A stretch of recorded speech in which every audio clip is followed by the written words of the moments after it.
So you're moving your teenager's backpack off the kitchen table and a bottle of vape juice falls out. Now this can stir up a lot of emotions for us as parents, can't it? There's the combination of the anger and frustration that you feel about your teenager making bad choices.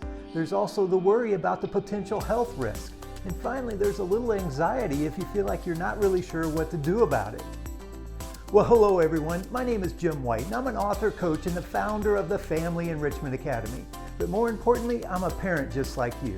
My wife and I, we've raised 6 children into and through those teenage years, so we've been there as well. Well, in this interview, I'm talking with Jim Ginder, a local health and education specialist, about the topic of vaping. And he shares his insights that he's gained over 25 years of working in junior high and high schools. Now, we kick off the conversation with a straightforward question of just what is vaping? So let's check it out. So probably some of you have seen vapes in gas stations or convenience stores. And basically this product came out as an alternative to smoking about 10, 15 years ago. So those individuals that wanted to stop smoking were encouraged to vape. And at that time, we didn't know a lot about the health effects of vaping or the addiction of vaping as well too. Now that vaping has been out for a prolonged period of time, we know that that addiction from vaping and tobacco use is exactly the same as well. And what people don't understand is when somebody vapes, what happens is there's a battery that's on this e-cigarette, that's what it's called. What happens is you fill your e-cigarette with your vape juice, okay? Or you buy a pre-made vape pen that's called a one hitter, which means there's a certain amount of puffs you can get. What happens is you hit the power button, the battery turns on, then there's coils inside the e-cigarette, which gets hot, and that basically turns the liquid or the vape juice into an aerosol. Then that person would inhale it as well. What people don't understand about vaping is one of the major ingredients in the vape liquid is oil, right? So oil should not be put in our lungs. And people are like, what? Well, what about the oil that we cook with?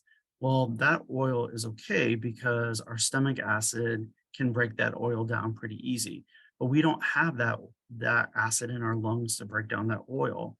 So what happens is that oil coats the lungs, so then oxygen can't get diffused in and out of the body. And also those toxins that we breathe out can't come out of the body as well too. And I think one of the big issues that parents need to think about is we know that kids who vape do possibly have an addiction as well too, but we also know it's kind of the game as well too. And what I mean by the game is kind of that cat and mouse. Like I have it and I want to try and hide it. So I'm going to do everything I can to hide it. And what's interesting is a lot of parents don't know what they look like. A lot of the vapes that we see look like USB ports. They look like a watch you can wear. They can be in a sweatshirt. So I think that that's really important that parents, if you think that your teen is vaping, that you look for these things as well too, because that's the reason why we have vaping at school, is because these kids are risk takers and they want to see if they can do it without getting caught as well. Yeah, and it sounds like it's easy to hide. Is there, Very much so. like I remember with cigarettes, I mean, you could tell that you smelled it, right? Yeah, very much so. It's- And that's a great point. And with vapes, you can actually smell as well too, because vapes, a lot of times the vape juice is flavored. So if you have, let's say your teenagers in the room and you have like this sweet smell coming from the room, and you know that they don't have any like sweet candles, then there's a problem. yeah. Or like you smell like a dryer sheet smell coming from your teen's room, that probably tells me that they're vaping through a dryer sheet as well too, to hide that smell. Oh, they do it through the dryer sheet. Exactly, to kill the smell, so parents won't Interesting. find out about it. Yeah. So, but it sounds like the biggest health risk is in the oils that are Correct. in the juice. You call it Correct. juice. Exactly. And with the vape juice as well too, we really don't know what's in it because it's not cleared by the FDA, because it's considered a regulated. supplement. Yeah. So it's not regulated as well too. And we also have an increased risk of, you'll see a lot of times people sharing vapes with each other, oral herpes of the mouth as well too. We'll see that as well. Okay. Interesting. So part of your message is there is health risks there, just like cigarettes, Correct. because in the beginning it was probably thought, oh, this is an alternative Very much so. cigarette that Right. wasn't, that was healthier. And we know that also in vape juice, there's nicotine as well too. And that's the addictive chemical that we know that is in tobacco products, right? Okay. So then we put nicotine in vape juice. So now those teenagers become addicted to that as well too. Then what happens is a lot of times we see some teenagers who develop that tolerance to those e-cigarettes. So their brain doesn't get the high that it needs anymore from the serotonin and dopamine release. So then they choose something else. And then they go to more, it's a gateway in effect. Yeah, a great way drug like to marijuana or some other things as well too.